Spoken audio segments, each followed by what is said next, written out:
Antonio Nariño.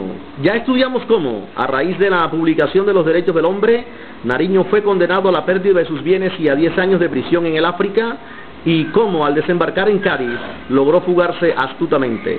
Pasó entonces a Francia y a Inglaterra, y un día, disfrazado de sacerdote, regresó a Bogotá.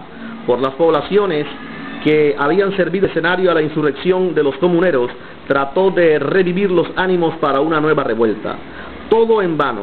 Detenido una vez más, sufrió 6 años de encierro y adquirió una tuberculosis pulmonar que lo tuvo a las puertas de la muerte. Por consejo de los médicos fue trasladado a una finca y recuperó la salud.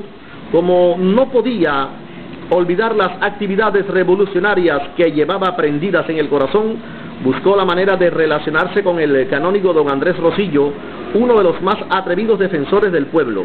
Esto bastó para que fuese sorprendido y se le destinase a Cartagena a terminar su vida.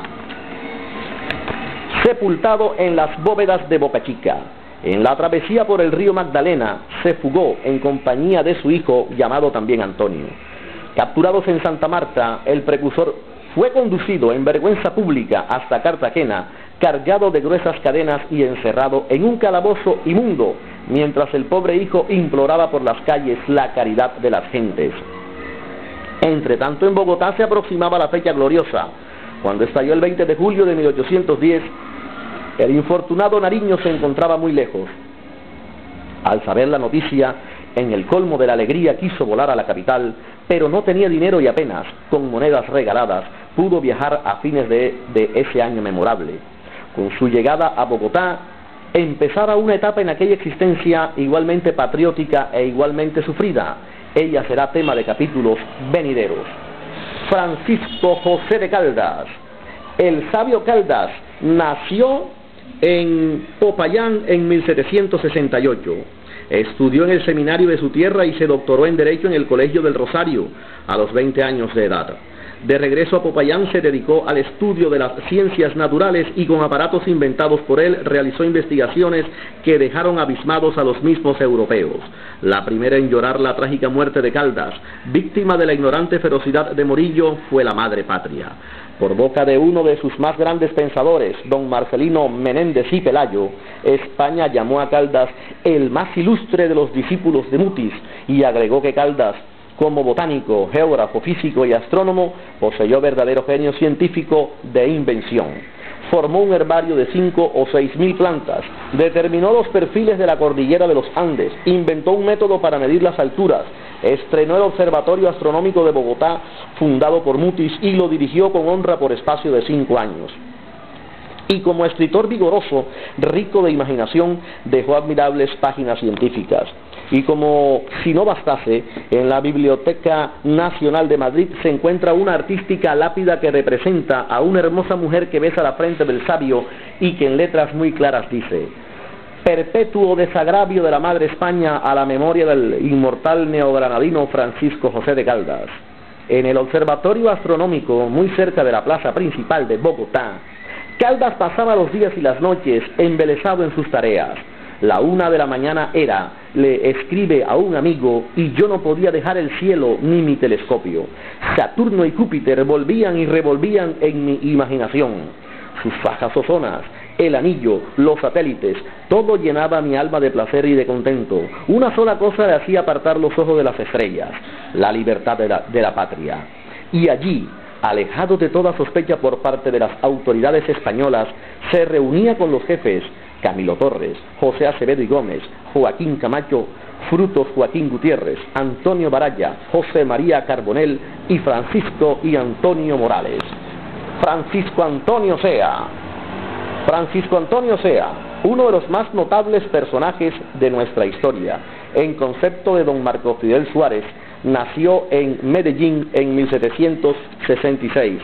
A la edad de 16 años viajó a Popayán en compañía de su ilustre pariente el doctor José Félix de Restrepo, y de él recibió sabias lecciones en el seminario. A la vez tuvo oportunidad de ponerse en contacto con Caldas y con Torres, futuros mártires de la patria. Se trasladó a Bogotá y en medio de la mayor pobreza estudió Derecho en el Colegio de San Bartolomé. Se dedicó al profesorado de Ciencias Naturales y adquirió tanta fama que el propio virrey José de Espeleta le confió la educación de sus hijos y lo nombró subdirector de la expedición botánica, por recomendación del sabio Mutis. En los años anteriores al 20 de julio, Zea se manifestó como uno de los mayores agitadores, por medio de sus escritos en las reuniones patrióticas. En las conversaciones pedía un cambio social, una renovación de la cultura, un mayor apoyo a las artes, la agricultura, las ciencias naturales, la filosofía. Caído en desgracia don Antonio Nariño por la publicación de los derechos del hombre, las autoridades encontraron que en la lista de los asistentes a su tertulia figuraba Francisco Antonio Zea. Se dispuso de inmediato que fuese detenido, que se le confiscaran sus bienes y se le esculcaran los papeles y libros. Atemorizado el virrey por los letreros insultantes que desde hacía días venían apareciendo, por las hojas sin firma en que se amenazaba de muerte a los españoles, resolvió enviar los presos a España. Durante 3 años Zea purgó en Cádiz su amor a la causa patriota. Igual que a Nariño, el movimiento revolucionario lo sorprendió lejos.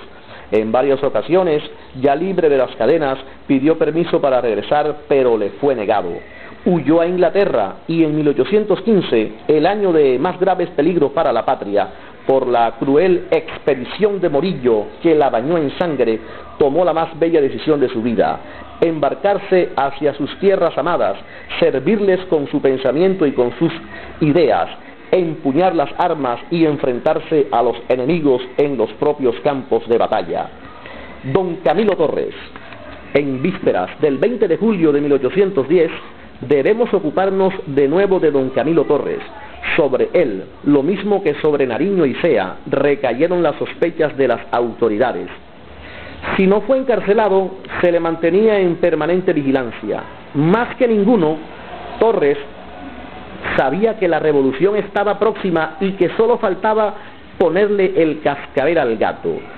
2 meses antes del grito de independencia, Torres escribió a un tío suyo una carta que nos comprueba hasta dónde estaba convencido de que así iba a ocurrir. Yo abro los ojos, le decía, y no miro por todas partes sino nubes negras que amenazan con una tempestad terrible. Nuestros derechos son demasiado claros. Son derechos consagrados por la razón y por la justicia. Ya está muy cerca el día feliz, este gran día que no previeron nuestros padres cuando nos dejaron por herencia una vergonzosa esclavitud. Nada apetezco, a nada aspiro y viviré contento con un pan y un libro, pero conozco que ha llegado el momento feliz de la libertad de mi patria y que si se malogra esta ocasión, nuestra esclavitud quedará sellada para siempre. La fuga de Nariño en el río Magdalena. Doña Magdalena Ortega, la esposa de Nariño, realiza entre tanto algunos saberes para socorrer al esposo.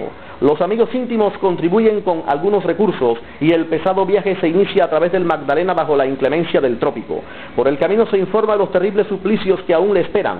Va a ser encerrado por orden de la virreina en una bóveda de Cartagena hasta que la muerte lo rinda. Los más tristes pensamientos lo asaltan durante la navegación trabajosa por ese río interminable. Como en Cádiz, piensa nuevamente en la fuga. Una noche la ocasión es propicia. La tempestad se desata sobre las regiones inhóspites y los relámpagos iluminan a trechos la pavura de las tinieblas. La lluvia torrencial embravece las ondas del Magdalena y un viento furioso hace crujir los árboles de las selvas impenetrables. El barquichuelo en que navegan es una cascarilla frágil a merced de los elementos. Todo es aterrador y sombrío. Aquel drama tremendo de la naturaleza debió parecérsele al de su propio corazón, escenario de los grandes dolores. Aquella tormenta reproducía su vida y buscó en ella el camino de la salvación, aprovechando el caos para embarcarse con su hijo en una miserable piragua que se perdió río abajo, confiada únicamente al milagro en que era preciso creer en esos instantes de desesperación sin salida. Y el milagro se produjo por la fe intensa. Solo que antes de lanzarse a la aventura, Nariño pensó en el comandante del escolta Ángel González, quien había abundado para con él en generosidad y gallardía, y sobre quien seguramente recaería la responsabilidad de su fuga. no era posible proceder sin nobleza, y escribió estas líneas: muy señor mío, la imperiosa ley de la necesidad me obligan a dar un paso contrario a mis sentimientos. La compañía de los ángeles es muy buena para ir al cielo, pero no para ir a un castillo a ser cargado de cadenas y de grillos. Esta razón me impele a separarme de su buena compañía. Su atento servidor, Antonio Nariño.